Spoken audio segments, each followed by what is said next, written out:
Come on over, it's time for Tim Friend. And welcome back. Today we're going to start the story of Tristan. Temporary saves for this file will be deleted, so it gets rid of our checkpoint save from the last Uther chapter, as far as I know. Exposition o'clock. Time for some exposition lunch. Until Durbun's rose with his mighty armads, the western tribes scarcely had contact, and warred violently when they did. But when the legend came to the Isles, he roamed its valleys and challenged each chieftain, warlord, and high seer to battle. Man by man they fell before him, until he died to a dreadful blow, but not before a great host had united under him. With his passing, the witches and priests of the greatest clans banded together to form the Council of Seers, who maintain peace between the tribes. So it has remained in the time since.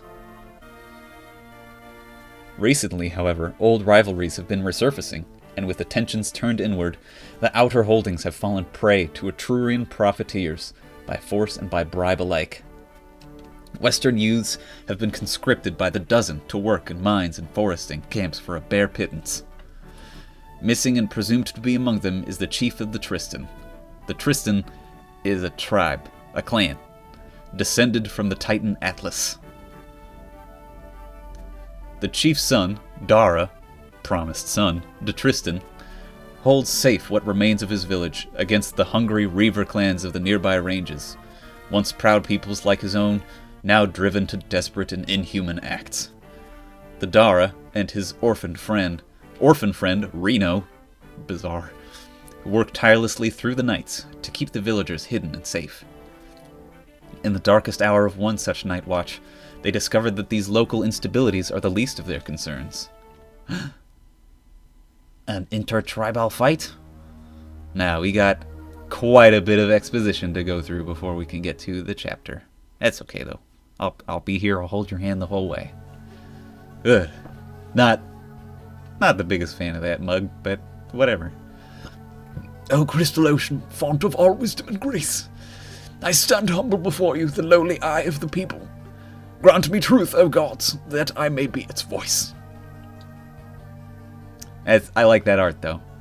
A terrible beast, with eyes like dark stars and a mind of seething, living hatred. How could such a thing exist? How could any creature survive with such toxic darkness churning in its heart? Hope you liked my toxic darkness. It must be the enemy, the oldest enemy, the demon, risen again from its damnation to once more work its tyranny on the world. Talk about dragons, I think. Yea, I see that now. It hath circled on its hatred for aeons, trapped in the coldest and rudest of places, and now it rises. Oh, but it is only the first. This cannot be. Talk about Return of the Dragons. Not a huge fan of dude on the left's mug either. I mean, it looks better, but I'm just not a huge fan of either of these guys' garbs. They're okay, but I think they might be placeholders anyway. I spake only truths, brother. The oceans did rumble and thrash with vigor unseen. The gods are fearful for our souls and offer us guidance in the coming cataclysm. Disturbing word indeed, yet the unity of the tribes is tenuous and fragile. Our brothers of the order can be rather contrary as well. The visions cannot be ignored. They have been the same every reading. I understand that, but whoa, I do not believe our brothers will. Don't worry if you don't like these voices, they ain't around for very long. They are concerned more with the Etrurian occupation, the desertion, the dwindling of the rocks.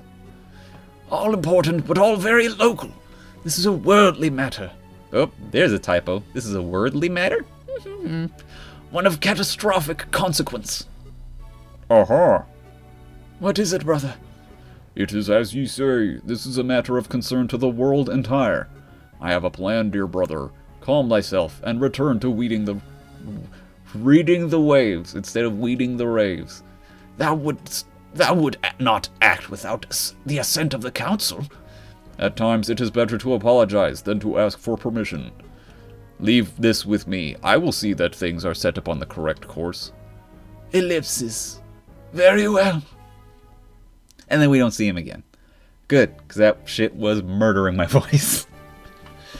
Oh, this is going to be rough. So, Reno doesn't speak English as we know it.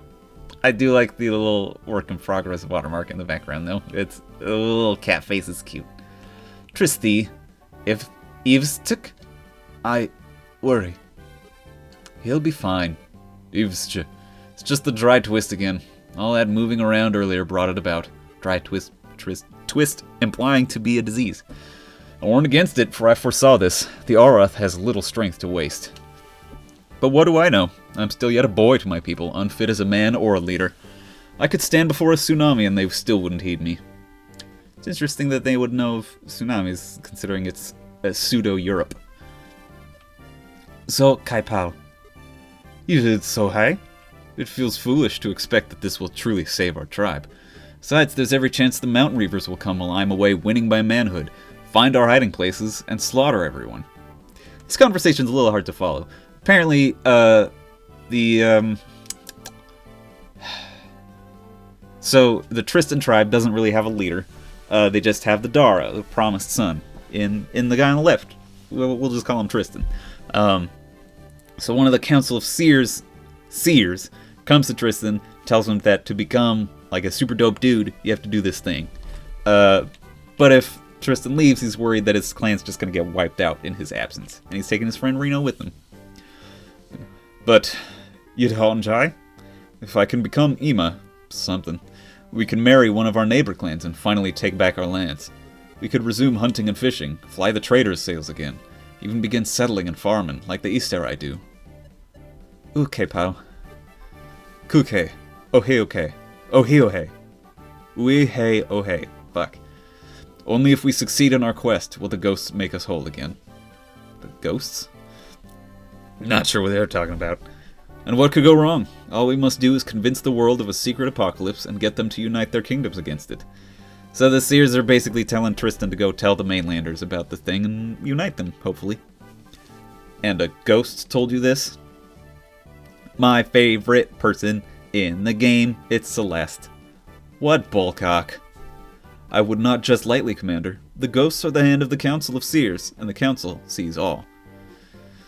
Not spirits less, but spies. The finest killers and sneaks, recruited from all over. Good. I thought you were claiming to be some kind of ambassador for the dead, and I was beginning to feel foolish.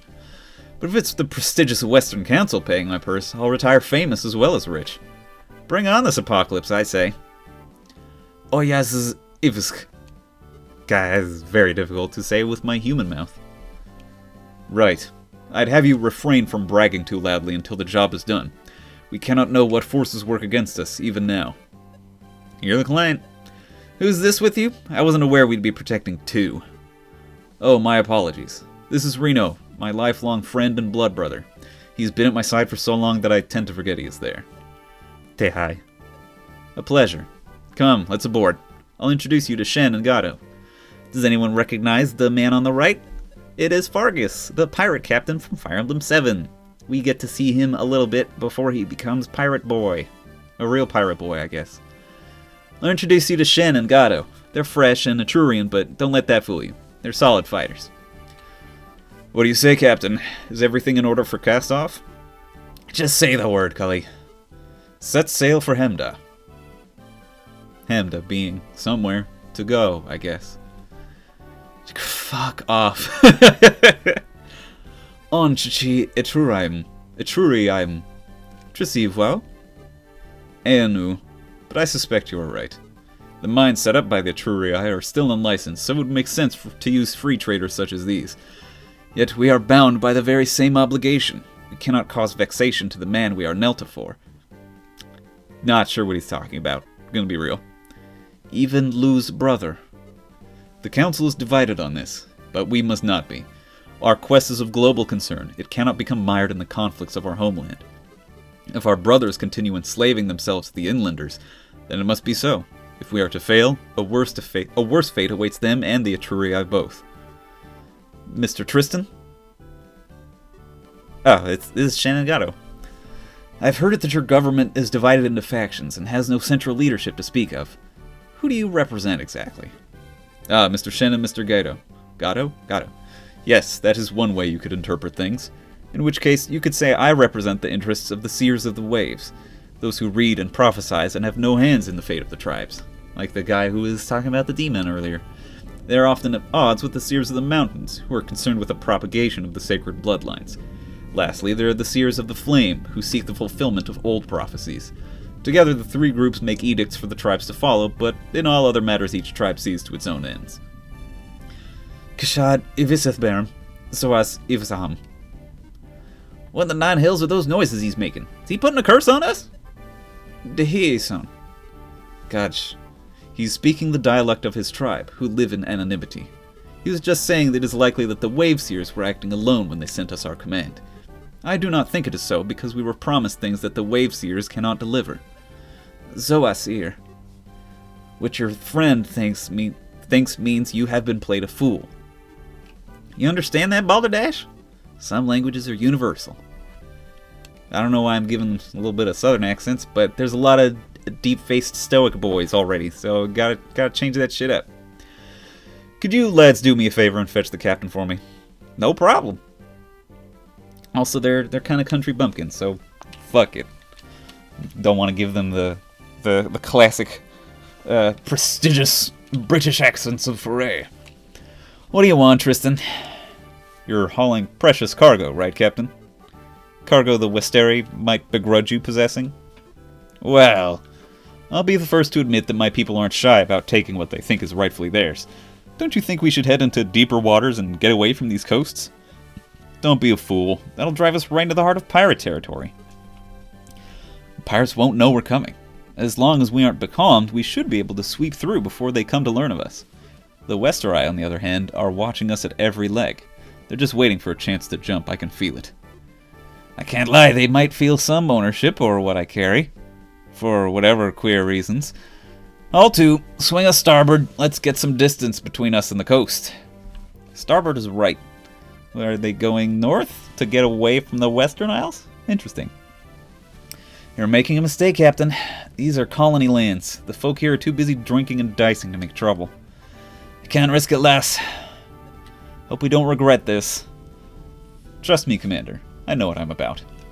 So, the Dara of Tristan clan, has been assigned 3 mercenaries, Celeste, Shen, and Gato, and a boat captained by Fargus to take them on their quest. They are going to Lycia, I believe, first, but they have to get through Etruria to get there.